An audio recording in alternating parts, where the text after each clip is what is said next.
Nako, eto pa, handang-handa na ho ang ICC, Interpol at mga kinahukulan sa biglaan na pagsilbi ng warrant of arrest dito ho kay Senador Bato, buhat doon sa kanyang pinagtataguan. Alright, welcome back to my YouTube channel. I'm Andes Vlog. Nako, eto, breaking news, pinaghahanda na itong pag-aresto, paghuli ng ICC tungkol dito kay Senador Bato. Nako, ang Senado ay mismo naghahanda na din para ho dito kay Senador Bato. Nako, ito ba ay tuluyan ang ibibigay ng Senado at hindi po protektahan?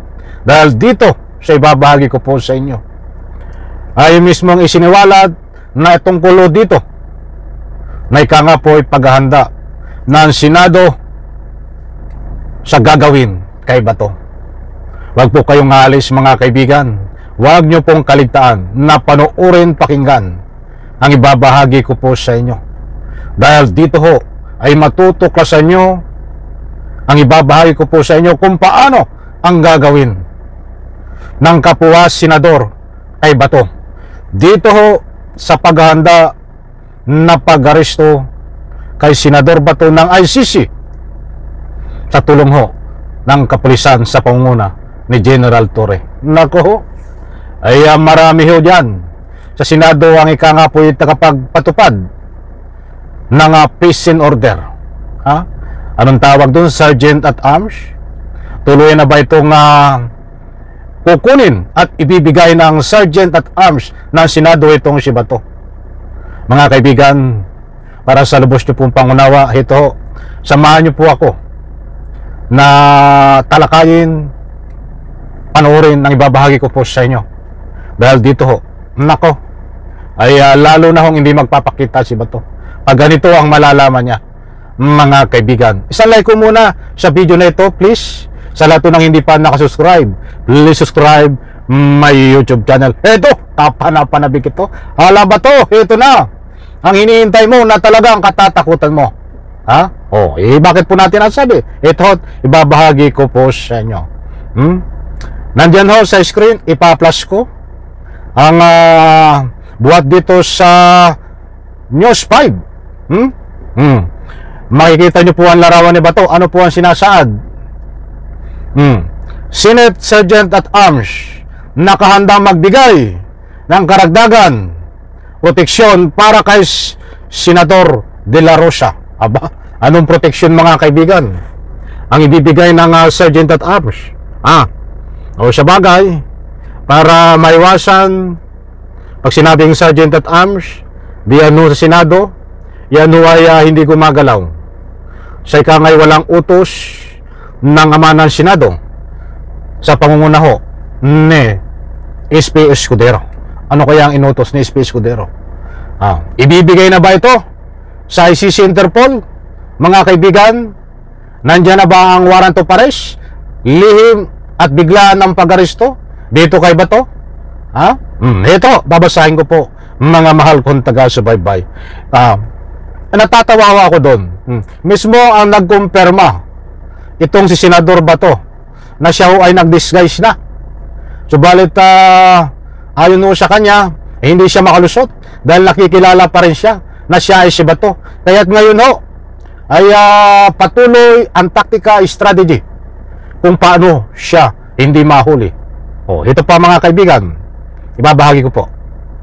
Nakahanda umano ang Office of Sergeant at Arms usaa ng Senado na maglaan ng karagdagang proteksyon sakaling kakailanganin ito ni Senador Bato de la Rosa ayon kay Senate President Escudero. Ayan, doon ka pumunta sa Senado. Di ba sabi mo, Bato, ay diyan ka mananatili sa Senado para hindi ka maaresto dahil nasa batas yan at rules ng Senado kapag nasa loob ka. Bakit ayaw mong pumunta? Bagkus nandiyan ka sa lansangan, patago-tago kung saan-saan at nagdadamit ka ng pambabae. Ay, marami kong nababasa, mga public opinion, no? Ba't walang kumpirmasyon yun? Sabi niya, magdamit ka na lang ng pambabae, Senador Bato, magpalda, bestida, tapos mag-make up pa. Eh, pwede mo namang gawin yun eh. Ba't ang nakatatak na una mong binatawan, Senador Bato, ay magtatago ka diyan sa Senado? Ano ang nangyari? Ba't ayaw mo na magtago sa Senado? Oh, eh samantalang nandito ang Senado, ang sabi ngayon nakahanda sila para bigyan ka ng proteksyon. Ba't dito nililinaw ko, mga kaibigan, hindi naman sinasabi ng Senado kung saan proteksyon. O, eh, pwedeng pag nandun ka, eh, hindi ka naman naanuhin ng Senado. Pero welcome, pumasok ang manghuhuli sa iyo ba to diyan sa Senado? Halaka. So, igalang po natin kung ano man ay bibigay ng proteksyon ng Senado, mga kaibigan.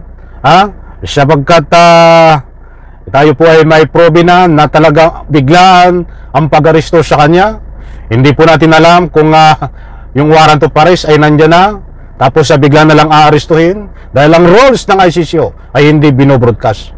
Malalaman mo lang na aarestuhin ang isang senador katulad di Bato ay kapag actual na nandiyan na, katulad ho na nangyari dito ho kay Digong. Ito pa, Senador Escudero, nag-request ang mga senador ng security detail mula sa Philippine National Police, PNP o Police Security Protection Group, depende sa sitwasyon ng kanilang seguridad. Nasa 80 mano ang tauhan ng USAA at maaari pang mag-deputize depende sa pangailangan ng bawat senador. 80, ay ang dami niyang bato. Ngayon pag pumalag ka diyan sa 80 na yan, kapag hinuli ka, pwede ka rin pusasan yan. Depende sa utos ng Senado. Ito pa, kung sakaling mangailangan ng tulong, handa ang Office of the Sergeant at Arms kung mayroon siyang pangamba kaugnay sa kanyang seguridad. Bahagi ng mandato ng Senado, paliwanag ni Senador Escudero. Huwag niyong takutin si Bato. Kasi hindi naman sinasabi dito ng hindi naman sinasabi dito sa balita na binahagi ko po sa inyo, na naka-plus sa screen, na hindi ka ipaparesto, basta't bibigyan ka lang ng proteksyon habang inaaresto ka. Depende sa sitwasyon. Kaya't mga kaibigan, malabo ito. Malabo itong si Bato na magpakita sa Senado dito sa kahit bigyan pa ito ng 80 nagbibigay na membro ng USAA diyan po sa Senado. Kahit marami pang ibigay na security dito, ay hindi po ito magpapakita diyan sa Senado. That is my public opinion, mga kaibigan. Kita nyo nabudol tayo. Noong ko pa sinasabi po sa inyo, noong ko pa sinasabi sa inyo, nang sinasabi ni Bato, that is tactical strategy, na kunwari ay magpapakulong diyan sa Senado. Ayan ang nangyari po ngayon. Hindi naman po nangyari. Dahil kung ito mga kaibigan, ay talagang diyan mag-i-stay sa Senado, noong paman, ay hindi po aalis yan diyan sa Senado nung pagka-aresto dito kay Digong. Dahil siya mismo ang umami na mayroon siya na warrant of arrest na issue na. Siya po ang nagpo-proclaim na talagang mayroon siyang warrant of arrest. Kaya nga hindi sumama sa Hong Kong Yan po ang sinasabi ni Bato na yan, na mayroon siyang warrant of arrest. Hindi ko naman pinipilit kayong maniwala. Pwede po natin paniwalaan, pwedeng hindi. Bakit kamo? Mayroon na po tayong batayan ng ICCO ay hindi nagbo-broadcast kung mayroon ng warrant of arrest. Muli kong inuulit para lubos nating maunawaan, actual commission ng pag-aresto sa isang arestuhin, doon lang po nating malalaman na mayroon ng warrant of arrest. Kaya't ngayon ay patuloy ang pagtatago ni Bato na yan po ay muli kong ulitin.